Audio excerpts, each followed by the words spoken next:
Bakının Binəqədi rayonunda 2005-ci il təvəllüdlü Cəlal şəxsi münasibətlərdə olduğu Türkiyə vətəndaşı Sinana xəsarət yetirib. Teleqrafın əldə etdiyi xəbərə görə Tərtər rayon sakini Cəlal Biləcəri qəsəbəsində Sinan adlı oğlanla görüşüb. Sinan təkidlə mehmanxanada gecəni onunla birlikdə qalmasını istəyib.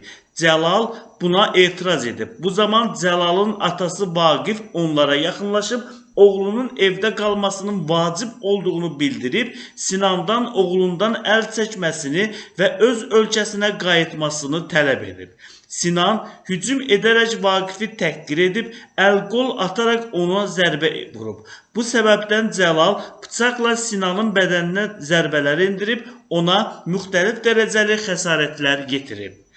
İstintaq orqanı tərəfindən Cəlalın barəsində Cinayət Məcəlləsinin 126.1 qəsdən sağlamlığa ağır zərər vurma maddəsi ilə ittiham elan edilib. Cinayət işi üzrə təqsirləndirilən şəxs qismində ifadə verən Cəlal ona elan olunmuş ittiham üzrə özünü təqsirli bilməyib. O ifadəsində göstərib ki, Sinanla internet vasitəsilə onlayn oyun zamanı tanış olub. Sinan Türkiyə vətəndaşıdır. Mən ali təhsil almaq üçün Türkiyəyə gedərkən onunla görüşdüm, dostlaşdım. Onun mənə yardım edə biləcəyini düşündüm. Türkiyənin İzmir şəhərində 9 Eylül Universitetində təhsil almışam. Sinan məndən 3 yaş böyükdür. Daha sonra Sinanın mənə fərqli hisslər bəslədiyini hiss etdim deyə o ifadəsində göstərib. Təqsirləndirilən şəxs qeyd edib ki, Türkiyəyə gəldikdən təxminən bir həftə ərzində Sinanın homoseksual olduğunu öyrənib, ondan uzaqlaşmağa başlayıb. Sinan mənə hədə-qorxu gəlməyə, məni təhdid etməyə başladı. Məhz bu səbəbdən təhsilimi yarımçıq qoyaraq Türkiyədən vətənə qayıtmalı oldum. Sinan hakerdir, Türkiyədə məni aləmlə bağlı təhdid edirdi. Fərqli mobil nömrələrdən zəng edərək aləmi bezdirəcəyini bildirirdi. Məni zorla ailəsinə zəng etdirərək güya onu bıçaqlandığını deməyim barəsində göstəriş vermişdi. Bütün bunlardan sonra Azərbaycana qayıtdım. Bir müddət sonra Sinan da Azərbaycana gəldi. Yenidən görüşdük. Bu zaman atam mənə zəng vurdu. Gec olduğunu və evə qayıtmağımı bildirdi. Amma Sinan məndən əl çəkmədi, getməyimi istəmədi. Mən də bunu atama izah etdim deyə Cəlal ifadəsində göstərib. Cəlal qeyd edib ki, küçədə Sinanla gedərkən atası ilə qarşılaşıb. Atam Sinandan məndən əl çəkməyini xahiş etdi. O atama hücum çəkdi. Sinandan tələb etdim ki, atamdan və məndən əl çəksin. Amma buna əhəmiyyət vermədi. Bu zaman özümü itirdim. Belə bir hərəkətə yol verdim. Hazırda törətdiyim əməldən səmimi peşmanam deyə o ifadəsində göstərib. Təqsirləndirilən şəxs bildirib ki, hadisə Biləcəri qəsəbəsində baş verib. Sinan mənimlə tanış olduqdan sonra Azərbaycana gəlib getməyə başladı. Təxminən 6 ildir bir-birimizi tanıyırıq. Türkiyədə bir yerdə qalmışıq. Onunla intim münasibətdə olmamışam. Mənimlə intim münasibətdə olmaq istəyib. Lakin onun təklifini rədd etmişəm. Mən Sinandan qaçaraq Azərbaycana qayıtmışam deyə o ifadəsində göstərib. Cəlalın ifadəsinə görə Sinan Azərbaycana gələndə onu qarşılamayıb. Amma Azərbaycanda onunla görüşmüşəm. Bir evdə qalmışıq. Aramızda hər hansı formada münasibət olmayıb. Sinanla sonuncu dəfə hadisə günü məni təhdid etdiyi üçün görüşdüm. Mənə otelə getməyi təklif etdi. Rədd cavabı verdim. Atam zəng etdi. Evə qayıtmalı olduğumu dedi. Sinan məndən əl çəkmədi. Onunla otelə gedəcəyimi, ancaq oteldə yerləşdikdən sonra geri qayıdacağımı dedim. Küçədə Sinanla gedərkən atamla qarşılaşdım. Atam Sinandan xahiş etdi ki, məndən əl çəksin. Sinan atama hücum çəkdi. Daha sonra məlum hadisə baş verdi. Atamla Sinanı aralaya bilmədiyimi gördüm. Özümlə Gəncədən piştaxtadan götürərək gətirdiyim bıçaqla onu vurdum. Mən üzərimdə müntəzəm bıçaq gəzdirməmişəm. Sinana dəqiq neçə bıçaq xəsarət yetirdiyimi xatırlamıram. Fiziki cəhətdən məndən daha cüssəli olduğu üçün onu qorxutmaq istəmişəm, deyə təqsirləndirilən şəxs ifadəsinə belə yekun vurub. İş üzrə zərərçəkmiş qismində ifadə verən Sinanın sözlərinə görə 2024-cü ildə Bakı şəhərinə gəlib. Bakıda dostum Cəlalla rastlaşdıq ki, Gəncə şəhərində ev tutub orada yaşayaq. Cəlallı sosial şəbəkələrdən tanıyırdım. Türkiyədə universitetdə təhsil alır. Gəncə şəhərində ev ucuz olduğundan orada kiraya tutaraq yaşayırdıq.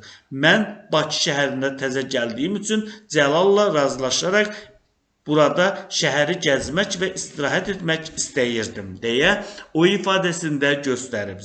Zərərçəkmiş qeyd edib ki, məlum hadisədən əvvəlki günlərin birində Gəncədən Bakıya gəlib və burada oteldə yaşayıb. Cəlal da mənimlə birlikdə otelə qalırdı. Hadisə günü Cəlalla görüşüb birlikdə pivə içdik. O məni Kristal otelə yola salmalı idi. Bu zaman Cəlalın atası bizim yanımıza gəldi. Məlum olmayan səbəbdən oğlunun mənimlə oteldə qalmasına etiraz elədi. Cəlalın atasına oğluna heç bir zərər vurmadığımı, özünün mənimlə qalmaq istədiyini bildirdim. Bu zaman Cəlal əsəbləşərək cibindən bıçaq çıxardı və məni vuracaqmağa başladı. Mən əlimi irəli verdim, bilək və əlimdən xəsarət aldım. Cəlal döş, qarın və əl nahiyələrimdən məni vuraraq xəsarətlər getirdi. Qışqıraraq qaçdım, yoldan keçən bir maşına saxlatdım və sürücü məni xəstəxanaya gətirdi.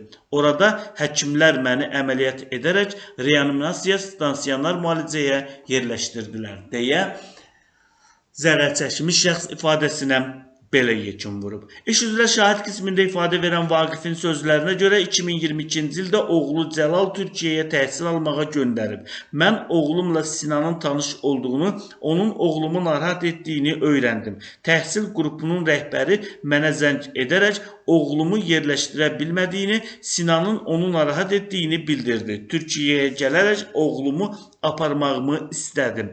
Türkiyəyə gələcəyimi, mən gələnə qədər oğlumda müğayyət olmağı müəllimdən xahiş etdim. Türkiyənin İzmir şəhərinə getdim. Müəllim mən gələnə qədər Cəlalı polis nəzarətinə vermişdi. Polislər Cəlalı yasaq evinə yerləşdirdilər. Yasaq evinin rəisi Orhan bəy mənimlə və müəllimlə görüşdü. Mən Sinanı da yanıma çağırdım. Polis rəisi Sinanı bir daha Cəlala yaxınlaşmamağı, Cəlalı rahat buraxmağı tapşırdı. 2 gün İzmirdə qaldım. Orada böyük əzab-əziyyət çəkdim. Daha sonra oğlumu da götürərək geri qayıtdım, deyə Vaqif ifadəsində göstərib. Vaqif qeyd edib ki, Cəlal daha sonra Gəncədə yerləşən Texnologiya Universitetinə qəbul olub. Bu müddətdə Sənan bizdən qisas almaq məqsədi ilə fərqli nömrələrdən evə zəng etməyə, bizi narahat etməyə başladı. İnternet resurslarından istifadə edərək bizim sifariş etmədiyimiz məhsulları evimizə sifariş etdi. Barəmizdə polisə yalan məlumat verdi. Bizi hər vəchlə narahat edir, gündəlik həyatımıza maneələr yaradırdı. Sinan bir dəfə oğlumu qaçırmağa nail oldu. 2 ay oğlumdan xəbər ala bilmədim. Polisə müraciət etdim. Polislər Cəlalın 18 yaşında olduğunu üçün ona nəzarət edə bilməyəcəklərini bildirdilər. Mən isə belə olduqda təhlükəsizlik orqanına müraciət etdim və oradan bizə köməklik göstərildi, deyə o ifadəsində göstərib. Vaqif bildirib ki, Sənanın kiber cinayətkar olduğunu, bu səbəbdən Azərbaycana girişinin qadağan edildiyini öyrənib. Sonuncu dəfə Azərbaycana gələndə ona bilet alaraq Türkiyəyə geri göndərməyi təklif etdim. Sənan da razılaşdı. Sonra yenidən Cəlalı narahat etdiyini öyrəndim. Cəlal mənə Sinanın barəsində polisə şikayət etməyi təklif etdi. Mən isə bunu özümə sığışdırmadım deyə o ifadəsində göstərib. Vaqifin sözlərinə görə həmin günü Cəlal Sinanla birlikdə olub, gecə olmasına baxmayaraq Cəlal evə gəlmədi. Onu axtarmaq üçün küçəyə çıxdım. Təxminən 150 metr getdikdən sonra Cəlalla Sinanın uzaqdan gəldiyini gördüm. Sinan içkili vəziyyətdə idi. Ondan oğlumdan əl çəkməsini, evinə geri qayıtmasını xahiş etdim. Cəlal mənə yumruq atdı. Oğlum isə etiraz edərək bizi ayırmağa çalışdı. Hadisə vaxtı Cəlalın Sinanı necə və hansı formada vurduğunu görmədim. Yalnız Sinanın ambulans deyərək qaçdığını gördüm. Hadisə gecə saatlarında və anidən baş verməsi səbəbindən təfərrüatlarını görmədim deyə Vaqif ifadəsinə belə yekun vurub. Bu cinayət işinə Bakı Ağır Cinayətlər Məhkəməsində baxılıb, məhkəmənin hökmü ilə Cəlalın barəsində Cinayət Məcəlləsinin 70-ci şərti məhkum etmə maddəsi tətbiq olunub, ona 2 il sınaq müddəti olmaqla 3 il şərti cəza verilib.